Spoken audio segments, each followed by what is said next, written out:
guys, welcome Hello. back to our YouTube channel on Couch Convos. Thank you for joining us. We're glad to have you here. How am I again. saying it as if it's a live? Please allow them to join us.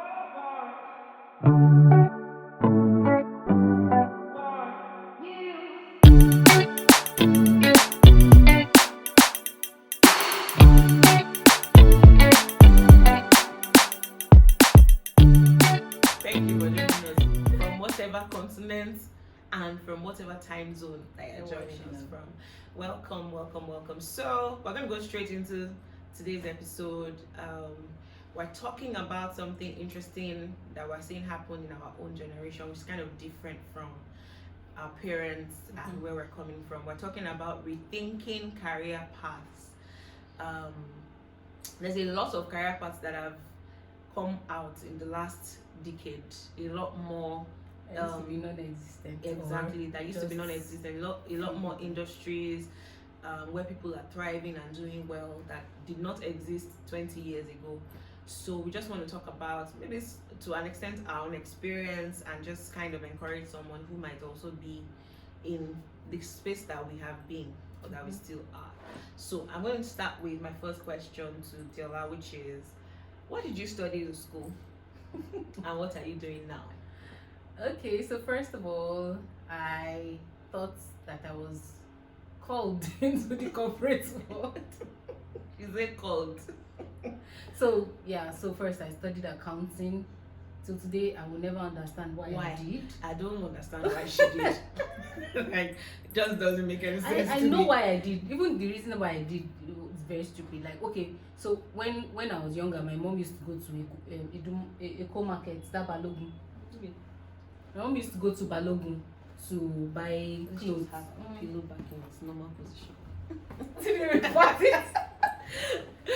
So my mom used to go to Balogun market to buy clothes. She used to retail dresses. So Balogun is where the headquarters of UB is. So I used to see these fine chicks come out of the bank with their skirts, looking very cute and fine. That was when I decided that I'm gonna want to work in the bank. What a way to make a life decision. But yeah, I'm sure you're not alone. Yeah, I can't be the only one. Many people made their life decisions based on things like that. So I just decided that I'm going to study accounting so that I can work in the bank and look cute like that. So I did, and it was not given. no, the account was not accounting. It was not given Maybe I what did it was something I supposed just to feel give. like this thing is just wrong.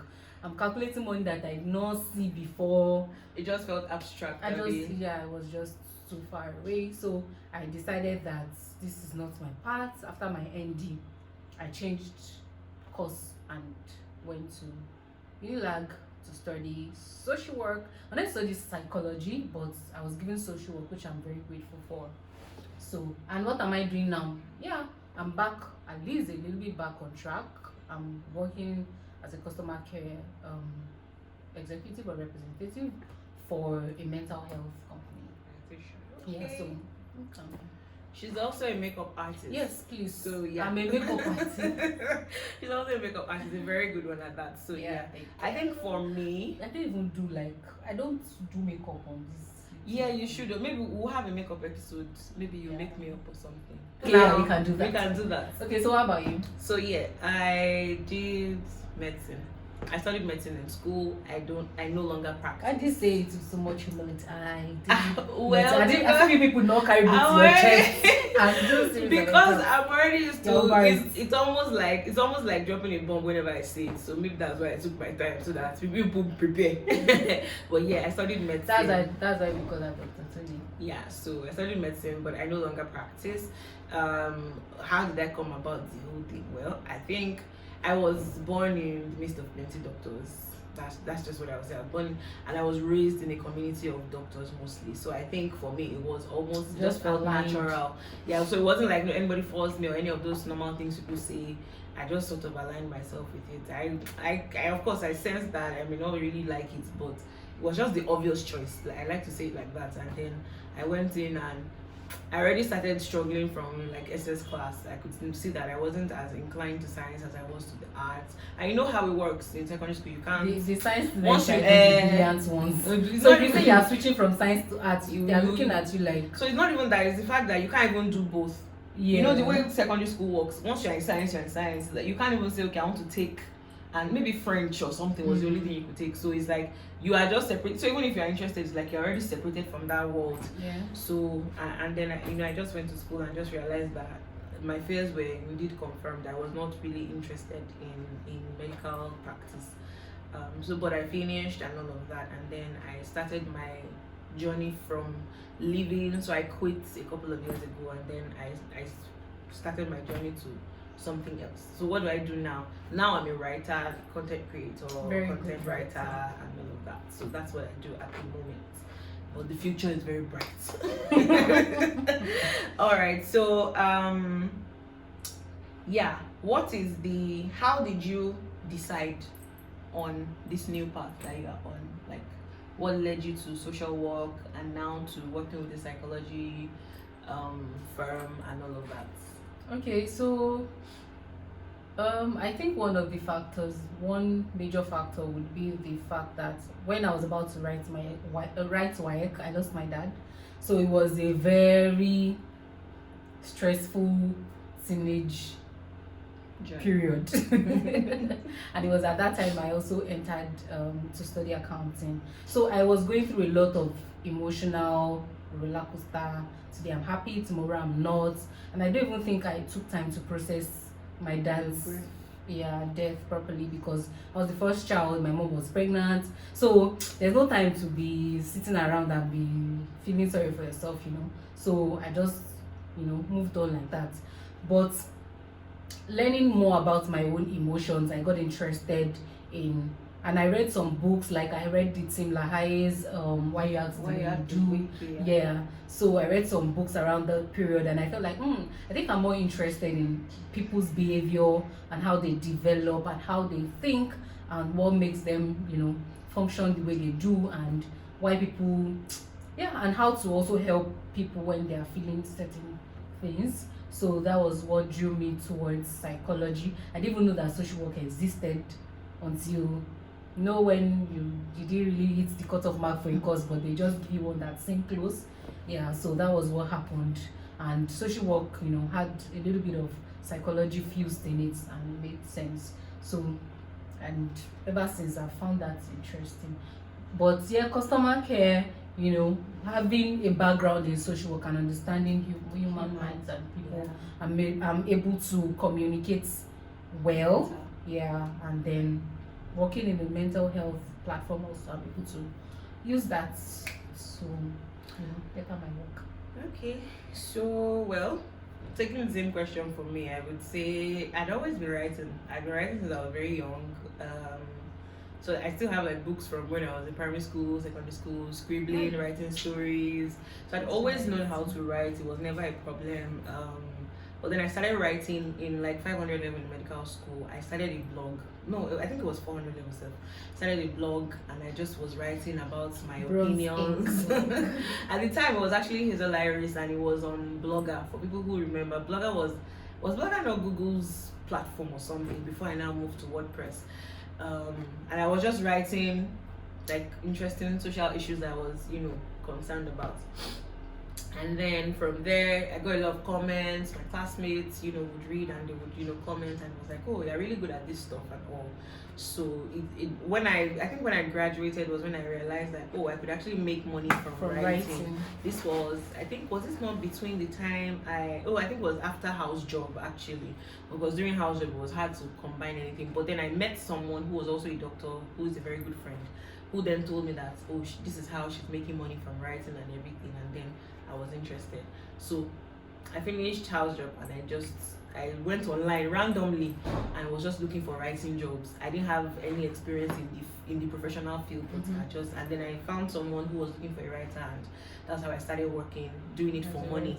Exactly. So Fiverr platform and all of that. And then all from that time onwards, even though I was still practicing, I kept writing, I kept editing, kept just deepening my interest in writing. So and as God will have it, with the advent of tech at a new level, writing just suddenly blew up and became a thing that people were looking for talent for. And then I just plugged in different places that I worked. So I worked in different places, although the main thing I do is actually writing, and that's how I feel about writing. I think that's a very good thing, because dropping medicine and going into writing, people will find it quite ridiculous that you know what you're doing. Exactly. So how did you? It was a process, basically. Yes, I also felt that way. Like, wouldn't they think I'm mad? Like, who goes from medicine to writing?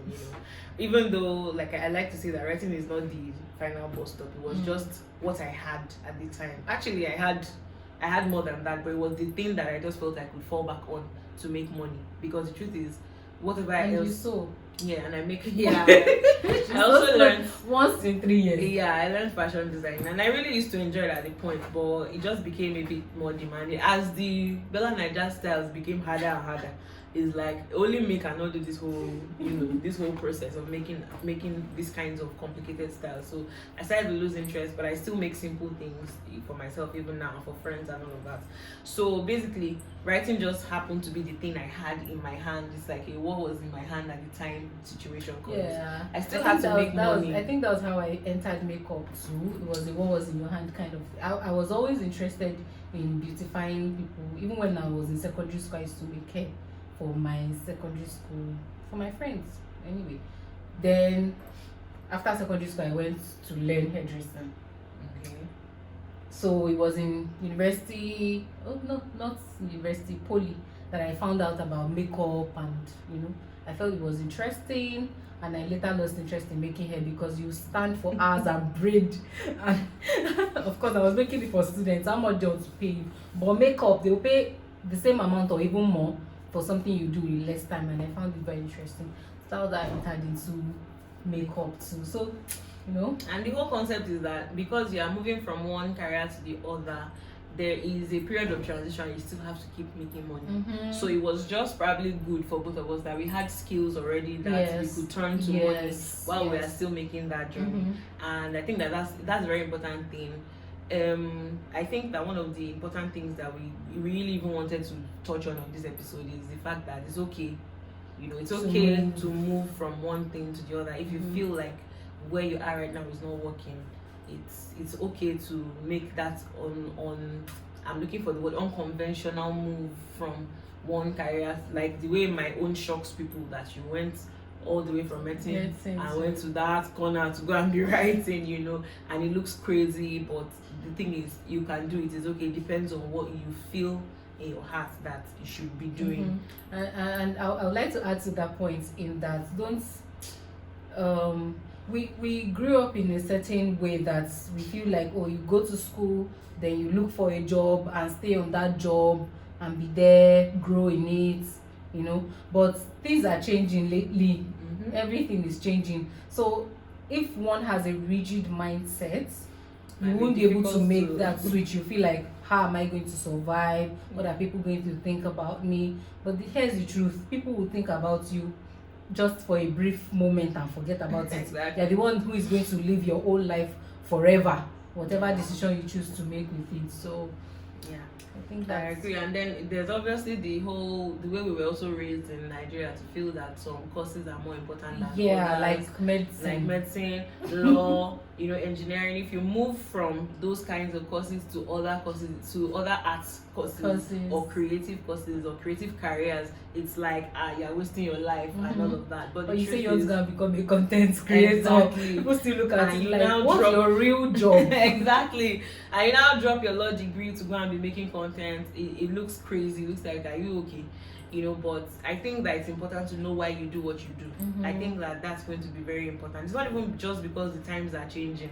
It's because we must be more in tune with what we are supposed to be doing, regardless of what the societal expectation is. I think that that's something that is very key. And there's nothing that is superior. It can feel like that sometimes, that somebody's career is superior to your own, but the truth is it's about the impact that you're making in your own field. I think that's very important. So we've actually already talked about the transition and how you need to manage it in terms of you still need to be making money. You're an adult, so maybe it's also important. There are still bills to pay. While you're saying you want to change from one thing to the other, because you may need training for the new fields that you're going into. Yeah, so you may not be able to invest in that. So you may not be able to make that switch and just immediately quit and say no, this is not the way for me. I'm not doing again. You might need to have a bit of a plan. Maybe start doing courses in the field that you want to move to and all of that. So I think that maybe we are still going to really talk about this even more. But this one we are just trying to give you guys an idea of how it has been for us, exactly. In case it might resonate with. We are doing content creation too now. Yeah, so we are doing content and we enjoy it. And we enjoy it too. And it's something we actually intentionally started doing because we felt like we needed to keep like other things that we enjoy in our lives, Then again, there's the issue of, for anybody listening to us, you might have noticed already that these people are creatives. There's the issue of being a creative and how you can be multi-talented and be able to do so many things. That's another aspect to it, and it can get very confused. So I always say that it's a blessing and a curse if you are multi-talented, because while you are able to fit in most settings, and this happens to me almost everywhere that I've worked, it feels like you're so good at this stuff. I get that a lot, and the truth is, for me, I now have to, in fact, it makes it harder, because then you now have to ask yourself, why is this not the one I'm choosing? The one I'm choosing over this one? But if it was just one thing that you're doing, you just quickly grow in it and this is where I'm going up, like that.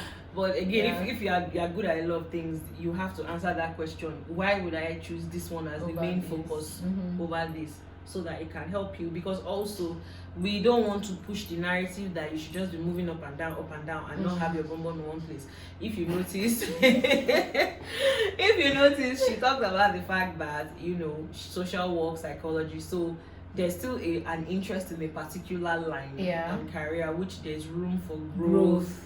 So it's not really supposed to be about just jumping up and down. It really is about, let's talk about tech too, and the way that everybody's trying to get into tech. I don't know, you two, you're in tech now, so tell us about it. I'm in tech. Okay, so I work for, like I said, my company is a mental health company, but it's a tech platform, meaning that all that we do is done online. We don't meet physically. I'm not even sure if the owners of the company see themselves physically too. One of my bosses is going to Spain, used to be in the US, and work still continues. So I'm in tech, but I'm not in like core tech. Yes, I'm not. Okay, I don't even know what we should call core tech, because even content is also tech. Because what I mean is core, as in the core like tech, like software developers, those kinds of people. No, I'm not in that space, but yes, I work in a tech platform, and it requires you having a lot of tech skills, So I noticed that a lot of people are trying to move into tech because everybody feels like tech is the new oil money. Yeah, but you can even your interests can find a route in tech, because tech, there's a lot of space for tech in everything, in medicine, in entertainment. They're creating apps for everything. Yes. So there's room for everybody's skills to an extent. Yeah. So you're able to an extent, some people's jobs may not be easily transferable to tech, but for most people, there's just a way that they can still deploy tech into it. Yeah, exactly. So for most people, the only thing is for tech, because that's where the world is going. It's important to just follow and evolve with what's happening. But everything doesn't have to be tech, I think, is where I'm even going. So I noticed that a lot of people are trying to share product management, this one, let's put our head inside tech somehow. I feel like still make time to decide what you really want to do, and it might not necessarily be tech, and that's okay. There are a lot of fields that the beauty of the century or millennium that we are in is that there's a lot of fields emerging. Mental health wasn't as popular, at least in Africa, as it is today. So there's a lot of room for, in fact, even in the UK, they are actively looking for mental health workers for counselors and all of that. So there are a lot of fields in which there's space emerging. The real thing, so there's always a chance that you'll be pulled in so many directions.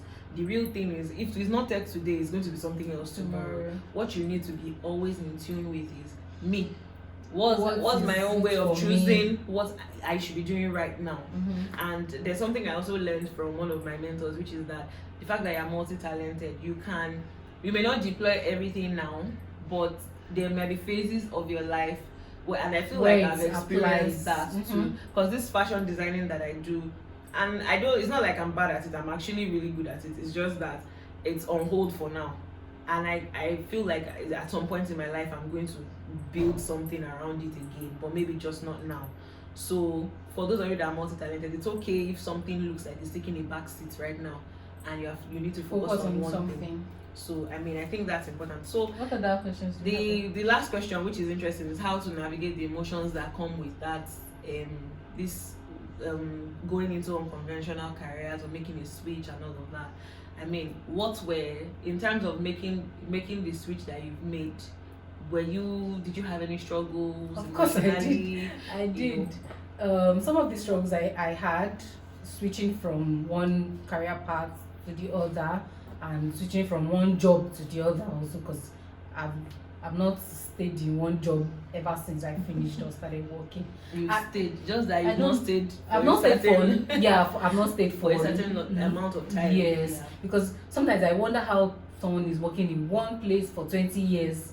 I don't know. I don't know how. I think that is the mindset really. I can't. For me, it's like I can't see. Okay, maybe I can see it, but in a different way. Like I can't see the way people stay in one career for one job. Maybe like you're working in one office, one place for 20 years. I feel like my mind will have left after 2 years, except you are doing something. I went to my secondary school. Oh, sorry, I'm deviating back from the question you asked me. But let me just. I went to my secondary school and I still saw familiar faces, and in my mind, I'm thinking, how are you still here? It's interesting. And it's true, that's happened to me before. You go back and collect transcripts 10 years later, and you're still seeing your same teachers, and you're like, wow, you really have staying power. Because can never be me. As in, you have to be doing something awesome. And not to say that you should make a point of moving up and down, but I feel like some people do have that wiring. You might be wired that way. There's nothing wrong with you. You might be wired, and if you find a place that you feel fulfilled in, why not grow? Just stay there and grow. The thing is that the reality is that sometimes you've just not found your place, and that's probably why you are moving around a lot. It's not just because you don't know what you're doing. So it's not like it's unhealthy if you find yourself in a phase where you stay 1 year here and you move, stay 1 year here, and you may just still be looking for your perfect fit, and you will eventually find it. And still, because it's important to stay somewhere and grow too. Anything that you are uprooting and you are planting and uprooting cannot grow. So you have to keep that in mind as well. Yeah. So back to the question you actually asked me, which is the emotions I had. Switching. Okay, so lots of emotions. For example, number one is anxiety and confusion, because I'm like, yeah, totally. I totally relate. I'm thinking a lot of things. Like, the first thing is that why you almost have the guilt of, but my friends are excelling at this thing. Why am I struggling with it? Ooh, word. That is so good. That one is good. So you're like, is there something wrong with me in particular that is not making me have interest in this thing? And it's not even as if you're not doing it well. Like I usually say, when I was doing accounting, I didn't fail once till I graduated. But it does not mean that I was interested in it. In fact, I used to have like, those let my people go kind of score, like at the verge. Like, I can totally relate. I even failed, but not. It wasn't a rate limiting failing, but I failed a couple of exams. Yeah, so there's that guilt of what's going on. Am I not doing well enough? And then when you finally decide to make this decision, there's the anxiety of, how am I sure that this thing that I said I want to start doing, how am I sure that I'm really, really interested? How am I sure that this thing that happened to me here will not happen to me here again? How am I sure I'm going to stay in this thing that I'm doing now? And then there's also the confusion of, I have a lot of talent for those that do. Am I sure that I'm making the right decision to choose this particular one? and then above the others. then there's also the people that you have to explain to. Me, I didn't have so much of that, but she did. From her story, she'll be able to say more about that. But there are people that you have to answer to and say, oh, this is why I'm making this switch now, and you know, the series of questions that they are going to ask you that will make you even question yourself. And there are the people that will call you jack of all trade and make you feel like, what are you doing with your life? And there's also the pressure of, I'm getting old. Yeah. That was MD. So those are all the things that personally I had to navigate through. Okay, well, I think for mostly, she said most of the things that I also went through. Especially very big for me was having people that I needed to tell that, look, I'm not doing this again, and to know that these people had paid my school fees to do something as big as medicine, and then I come back and say, you know what, guys, it looks like this is not the way, you know, and just to anticipate the reactions and you know, just not know how they would feel and what they would say and all of that, and to hope that you will get the support you need to do what you're. And well, the thing is, I eventually got the support, but there was a lot of anxiety I had around even just telling them. And for me, I also went through hiding away so the way medicine works, you are in a community. Once you enter medicine, it's a community that continues to grow. Or you go and do house job, you make new friends from different medical schools, you have new orgas in that place, you have orgas from your med school, so it's a large community, and so many people, you've met them, and then they know and they want to know, like, so what are you doing now, what specialty, you know, are you doing residency and all of that.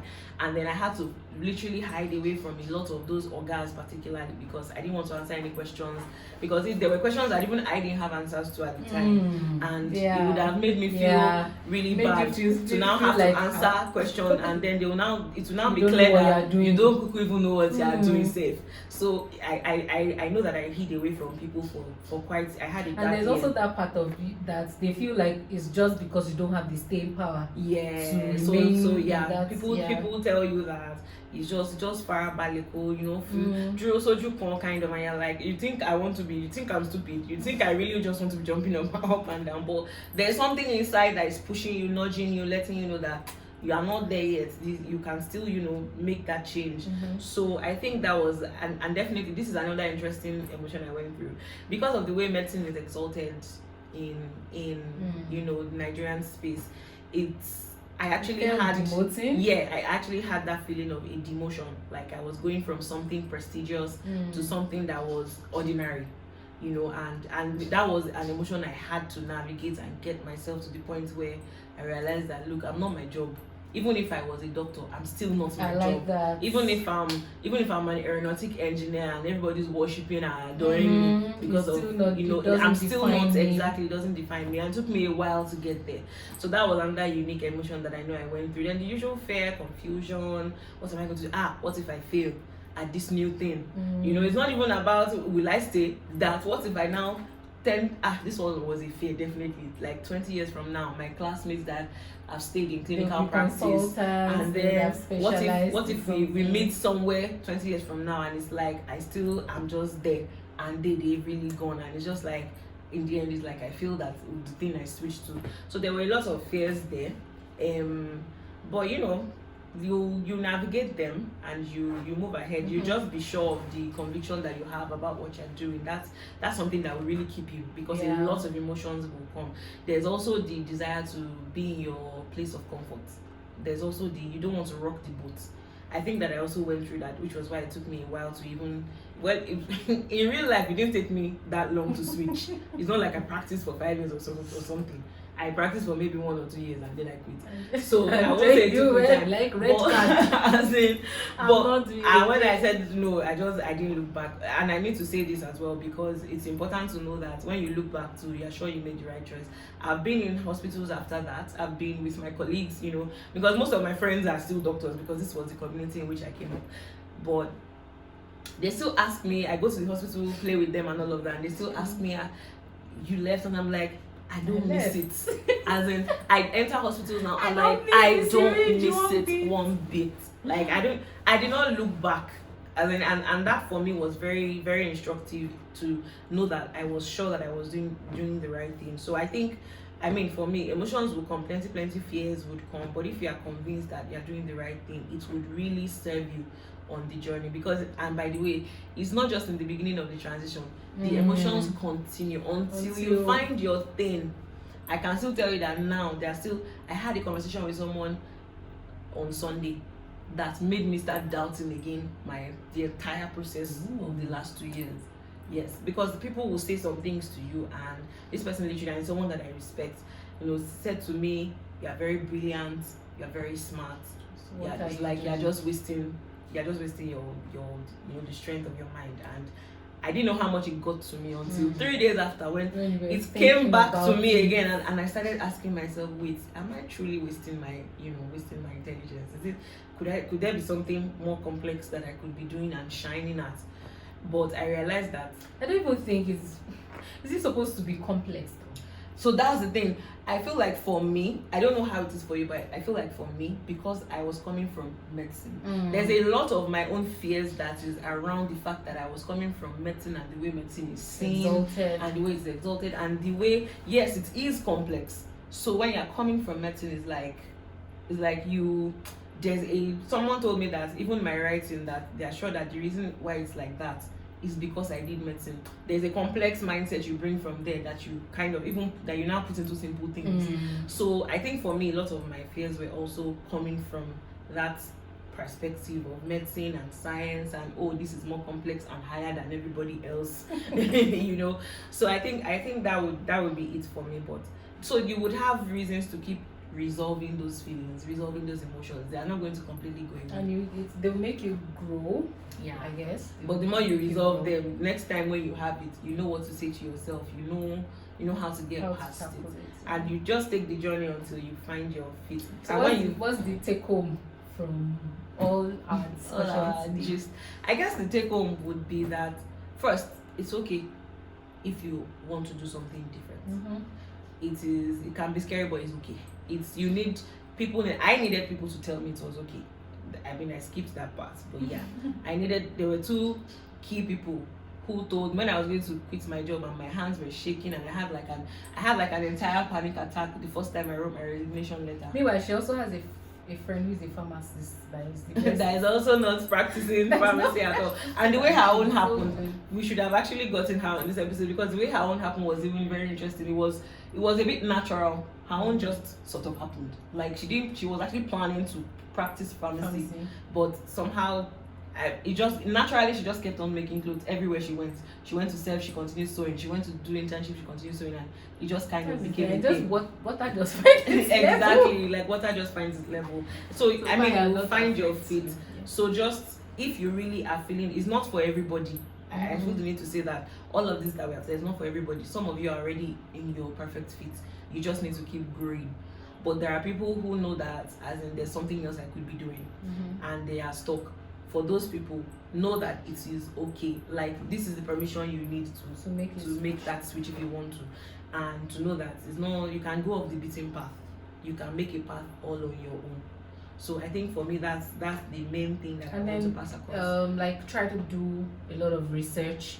There are lots of career opportunities that people don't know. Like I said, I didn't know social work existed. So when you find what you're interested in, there are lots of career opportunities that people don't know exist. So when you through your research, you're able to discover some of these things, and it may also mean that you have to take study new things, take move courses to new places, maybe take courses and all. But there's always something that would suit you, and then you'll be able to find it. So doing a lot of research is very important. So, and also, I want to say this to people that are still in uni.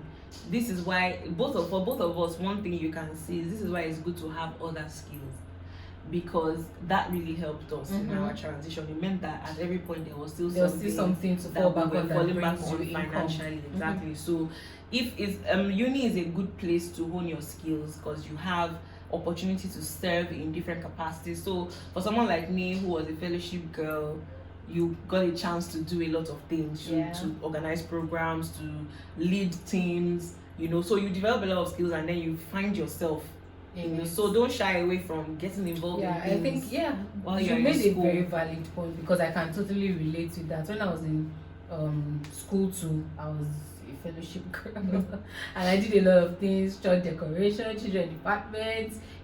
Don't be afraid to just do stuff as much stuff. as you know you can handle, so that you are able to find yourself in the writing for me, yes, I always knew I could write, but the fact that I started blogging while I was in med school, most of the people that read my blog were my classmates and all, and that kind of showed me, I think some of them are your clients now. Yeah. So some of do you have any of them that are your clients now? Yeah. That you met, maybe not classmates, but that I met from school. Yes. I've I've worked for a couple of people that I met even in just medicine and all of that. So it's just engage yourself while you're in uni, and it doesn't have to be engagement of pay. You are reading. Just try your hands at stuff so that you discover your strengths, you discover things that you can convert to money. When it's not everything that you even convert to money. There are some things that you just keep so that your head does just not keep blow. for fun. Exactly. There are some things that you just keep for fun. For enjoyment. Because if you monetize everything becomes a chore to do. So But when you have that, once you start doing something for money, there's always a chance that it becomes more stressful for you. It becomes more of a chore and it's harder than usual, because now you have people to satisfy. Yes. You have clients to satisfy who are giving you money, and they can arrest you if you don't do what you're supposed to do. So I think we've covered as much as we wanted to cover. So as always, we want to hear what you have to say about this. Leave a comment. Have you been in this situation before? Do you know that someone that has, or are you currently experiencing any of these? Please drop a comment if you have questions. She's better at this, so most likely she'll be able to help. I will chip in too if I can. Why are you removing yourself? I feel like you're removing yourself right now. I'm not removing myself, but I think that you have more knowledge and experience in this, and you might be able to provide more help. And I might just be having a little event for people like this who may be. But you guys, if it's happening, you guys will know. It will happen. It is happening. It is happening. So just take this as a preliminary notification. If you feel like you're in a career, you're trying to move. This is not, of course, this is just a snippet of our stories. But I'm hoping to put an event together where we can really talk. I can really talk to people like me. We're not just talking to general people who have come into the room because they are at this point in their lives where they feel they're stuck, or they feel like there's a change they've known they need to make, but they've been afraid and unable to make it, and we can talk through that. And ours is even a little bit better because we don't have anybody, quote and unquote, when we were transitioning like that, we didn't have anybody relying on us. Some people that are already married with kids, and they so just leave us a comment. We really want to hear from you and know Thank what you so much for watching. As always, we are grateful. Please do well to share this video. Quickly said bye bye. Don't be angry. Or it's me that is the what do you say? I don't know. The anchor. What does it say in Yoruba? This is the guest in this episode. So right, guys. So please do share, leave a comment, like, thumbs up, and everything, and subscribe. Thank you. Yeah, please Thanks, subscribe. guys, for Bye. listening. Bye. Love you. Okay. Was that necessary?